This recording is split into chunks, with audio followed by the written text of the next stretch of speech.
महाभारत का भीषण संग्राम चल रहा था, जिसमें अर्जुन के बाणों से कौरव सेना के बड़े बड़े महारथी ढेर होते चले जा रहे थे। सेना में पूरी भगदड़ मच गई थी, खून से धरती लाल हो गई थी और अपनी सेना की ये हार देखते हुए दुर्योधन बहुत ही तमतमाया हुआ था और भीष्म पितामह जब शाम को आए तो दुर्योधन उनसे कटु शब्दों में बोला, पितामह आप युद्ध का संचालन सही ढंग से नहीं कर रहे हैं। मुझे लगता है कि आपका प्रेम पांडवों से है, इसलिए आप मन लगाकर युद्ध नहीं कर रहे हैं। और ये बात जब भीष्म ने सुनी तो उन्हें क्रोध हो आया और क्रोध में उन्होंने कहा, तुम मुझ पर लांछन लगाते हो। मैं प्रतिज्ञा करता हूं कल पांडवों की अवश्य मृत्यु मेरे हाथों से होगी और सब नहीं तो कम से कम अर्जुन को तो अवश्य कल मैं मार डालूंगा। अब ये प्रतिज्ञा सुन करके कौरव पक्ष के लोग तो खुश हुए, पर ये प्रतिज्ञा का समाचार पांडव पक्ष में भी पहुंचा। लोग त्राही त्राही करने लगे, आखिर भीष्म प्रतिज्ञा थी। द्रौपदी दुखी थी कि मेरा क्या होगा।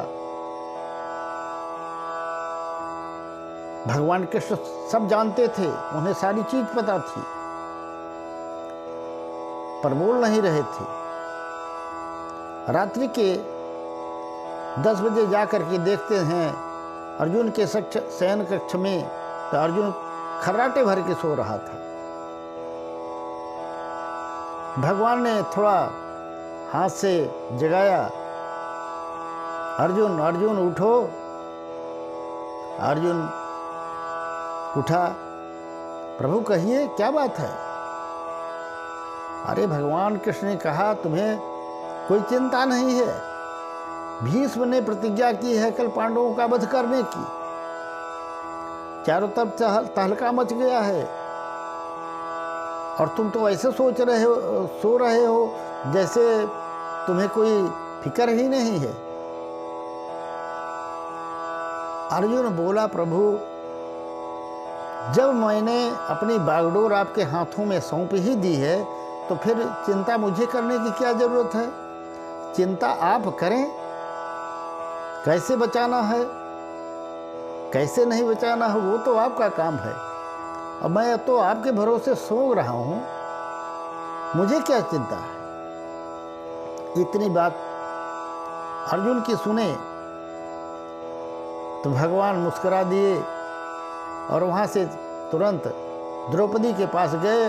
द्रौपदी को समझाया कि देखो कल भोर में भीष्म पितामह के शिविर में चलना है, जब मैं तुम्हें ले चलूंगा तो वहां जाकर के केवल प्रणाम करना और कुछ बोलना नहीं। द्रौपदी कुछ पूछना चाहती थी पर भगवान उसको बताए नहीं। कहा सीधे तुमको 4 बजे भोर में चलना है, बस वहां प्रणाम करना है। भीष्म पितामह का ये नियम था कि प्रतिदिन 3 बजे उठ जाया करते थे नित्य क्रिया से निवृत्त होकर के, और फिर ध्यान में चले जाते थे। ध्यान में भगवान का स्मरण किया करते थे और ध्यान के बाद दुर्योधन की पत्नी प्रतिदिन प्रणाम करने आया करती थी, जिसे आशीर्वाद दिया करते थे। भगवान को सारी बातें मालूम थी। आज थोड़ा द्रौपदी को जल्दी लेकर के चले गए। भीष्म पितामह ध्यान में निमग्न थे 4 बजे के पास द्रौपदी को लेकर भगवान वहाँ पहुँच गए और स्वयं ड्योढ़ी पर खड़े हो गए और द्रौपदी से कहा कि तुम अंदर जाओ, प्रणाम करो। द्रौपदी जाकर के भीष्म को प्रणाम करते हुए बोली, दादाजी प्रणाम। आप ध्यान मुद्रा में ही रहे, मुख से निकल गया भीष्म के, अखंड सौभाग्यवती रहो, अखंड सौभाग्यवती रहो। तब द्रौपदी ने कहा, अरे पितामह, आपने ये वरदान दे दिया अखंड सौभाग्यवती रहो, तो फिर आपकी प्रतिज्ञा का क्या होगा? पितामह भीष्म ने आंखें खोली, देखा तो सामने द्रौपदी थी। उन्होंने तो मन में सोचा था कि वही दुर्योधन की पत्नी होगी। पूछे, बेटी आज तुम कैसे आ गई और कौन तुम्हें यहां लेकर के आया? जो मैंने प्रतिज्ञा की वह तो अब धर्म संकट में फंस गई है, मेरे मुख से निकल गया। लेकिन मैं समझ रहा हूं ये सब लीला किसकी है, तुम अकेली नहीं आए हो। द्रौपदी को डांटते हुए बोले, कौन आया तुम्हारे साथ में, कौन बताया तुमको यहाँ आने के लिए? द्रौपदी ने हाथ जोड़ लिए, पितामह कोई नहीं आया, मेरी इच्छा हुई मैं आ गई प्रणाम करने। भीष्म ने पुनः डांटा, नहीं नहीं, ऐसा तो हो ही नहीं सकता। और स्वयं उठ करके अपने आसन से गए, द्वार पर देखा तो दीवार से सटे भगवान खड़े थे और उनकी पीताम्बरी हवा से लहरा रही थी। भीष्म पितामह समझ गए और मन ही मन भगवान को प्रणाम किया और कहा, प्रभु जैसी आपकी इच्छा, आपकी इच्छा के आगे तो किसी की कुछ चल नहीं सकती। मन में ऐसा सोच करके आ गए, द्रौपदी को विदा किया। दूसरे दिन पुनः भयंकर संग्राम अर्जुन और भीष्म के बीच हुआ, जिसमें युद्ध के अंत में